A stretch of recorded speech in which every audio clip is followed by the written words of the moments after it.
राज्यात आजपासून पुढील 3 दिवस मुसळधार पावसाचा अंदाज वर्तवण्यात आलाय। त्यामध्ये विदर्भातील चंद्रपूर, गडचिरोली, गोंदिया जिल्ह्यांना पावसाचा रेड अलर्ट देण्यात आलाय। हवामान विभागाने 3 जिल्ह्यांना ऑरेंज तर 28 जिल्ह्यांना पावसाचा येलो अलर्ट जारी केलाय। तर प्रशासनाने नागरिकांना आता सतर्क राहण्याचं आवाहन केलेलं आहे, कारण पुढील 3 दिवस हे मुसळधार पावसाचे असू शकतात।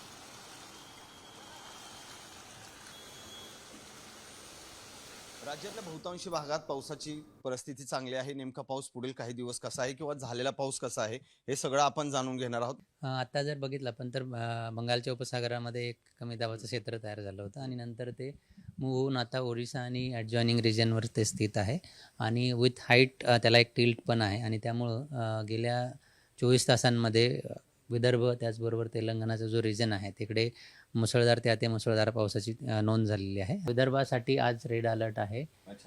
त्यामध्ये चंद्रपूर, गडचिरोली, गोंदिया या ठिकाणी रेड अलर्ट आहे। नागपूर, वर्धा, भंडारा इकडे ऑरेंज अलर्ट आहे।